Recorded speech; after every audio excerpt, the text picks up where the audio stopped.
What if I told you that humans have yet a lot to learn from trees? Would you believe me? Let me begin with a short story hailing from the African continent. The story goes that when the world was first created, the baobab tree liked to wander around. It would use its roots to move and explore.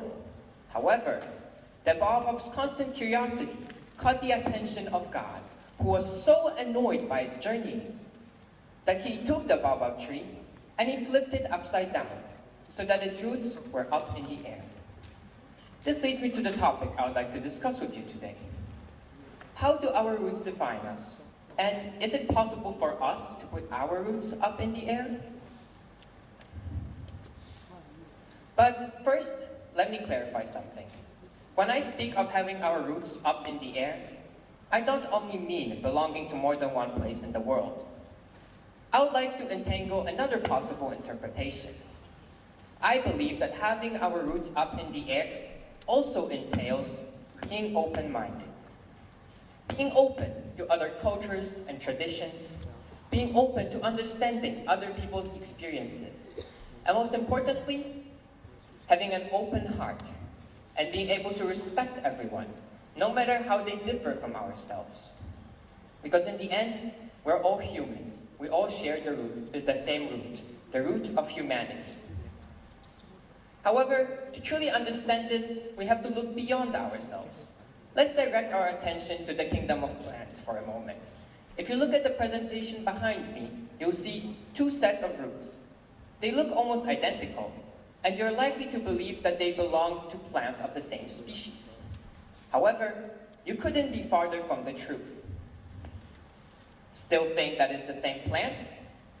Even though people can come from different backgrounds, ideologies, and cultures, we all share the same roots. Now that we have established this, I would like to talk about how our roots define us. I'll be using my own experience. As you may have noticed, I am not a native Chinese person. I am from Poland, yet my childhood has been split between the two countries. Last summer marked the point where I would have spent more time in China than in Poland. So does that mean that I am a Polish person or a Chinese person? The answer to that question is neither. Having spent so much time in these two vastly different cultures has caused me to take in elements of both. For example, when I go back to Poland, I have certain habits and behaviors that people there may find strange. Like picking hot water over ice-cold water on a warm, sunny summer day. However, when I am here, the same thing happens. Like when I catch a glimpse of a black cat and take 7 steps back, my Chinese friends raise their eyebrows. But of course, in Poland, a black cat is an omen of bad luck. But is it in China? Some may see this as a problem of not fitting in or not belonging. But I like to take a different perspective. I am a citizen of the world. But what does that entail?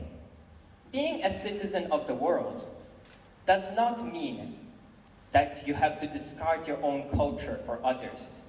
It also does not mean that you're rootless. And it definitely is not the same as being a citizen of nowhere. In fact, it means quite the opposite. It means blending together different philosophies, customs, and traditions. It means understanding the beauty and diversity. It means changing your mindset from, wow, that's kind of weird, to, wow, that's interesting. I kind of want to know more about it. Because if we do not have an open mindset, we will begin to create barriers between people and groups. I believe that we should strive to break down these barriers. Instead of thinking of something as being alien if we do not have anything to relate to it, we should instead think of it as a learning experience, as a way to connect to others. Of course, it would be naive to believe that everyone can just change their mindsets. The idea of being divided into groups is too hardwired into our society to just disappear on a whim. This can be seen everywhere, from politics to everyday life. Wars have been fought and atrocities have been committed because people could not understand that in the end, we're all human.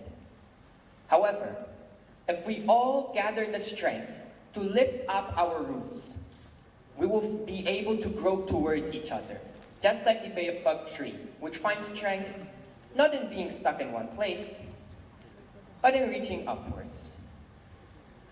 I would like to leave you with a quote from William Shakespeare, who said, "A rose by another name would smell as sweet."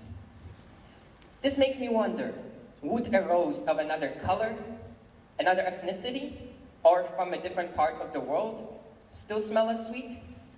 In the end, don't we all share the same garden? Thank you.